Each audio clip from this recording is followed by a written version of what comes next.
Welcome to Blakesley Hall. For the past week we've been getting the house ready for our Christmas tours, but for those of you who can't make them, we wanted to give you an insight into Christmas customs from the past. Today we'll be talking about the Tudor Christmas.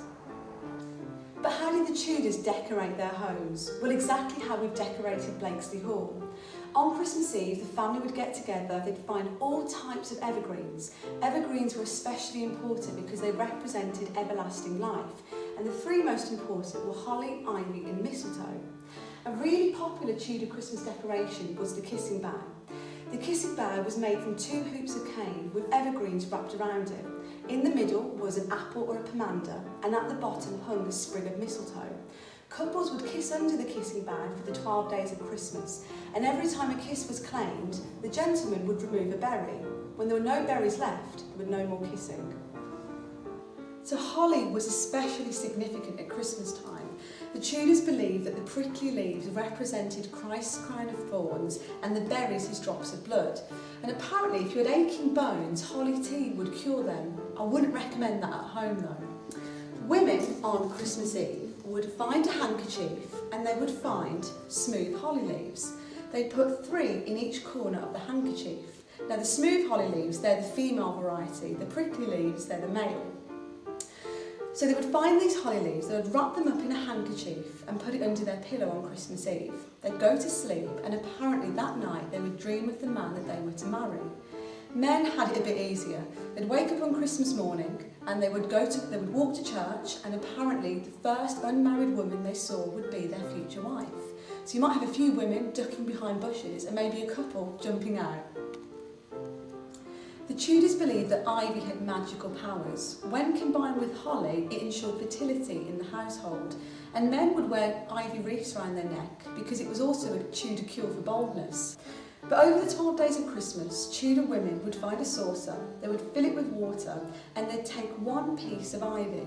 They would lay it face down in the saucer and leave it there for the whole 12 days of Christmas.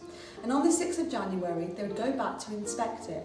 They would take it out, and if it had any black spots on it, apparently it foretold of what illnesses you would suffer from. So if there were black spots at the tip of the leaf, you might have a toothache or a headache. In the middle, maybe a stomachache. And if it was covered in black spots, then maybe you were just in trouble. Moving on to food, did you know that the Tudors also ate mince pies? But their mince pies were far more symbolic than our version today. They were shaped in the form of a crib with the baby Jesus, and they contained 13 ingredients which represented Jesus and his apostles. And such ingredients included fruit and spices like today, but also mutton, and mutton was a reference to the shepherds. Oliver Cromwell banned mince pies because he believed that they were blasphemous. The Tudors believed that mince pies should be eaten on all of the 12 days of Christmas, and when eating your first mince pie of the season, you should make a wish. Mince pies should always be eaten in silence, and they should never be cut with a knife, rather they should be broken.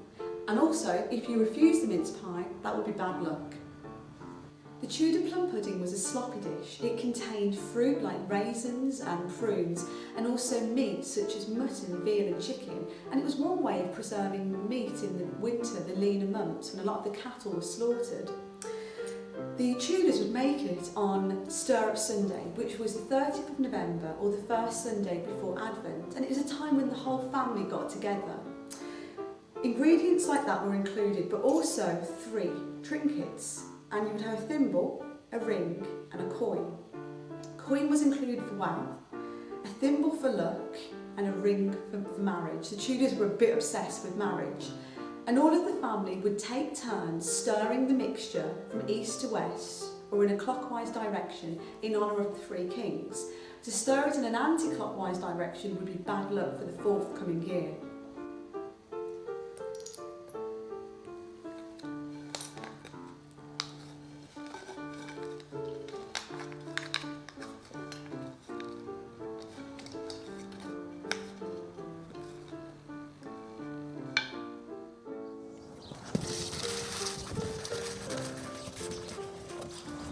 When we think of a Christmas Yule log, we think of a really nice chocolate cake, but for the Tudors it was a symbol of good luck.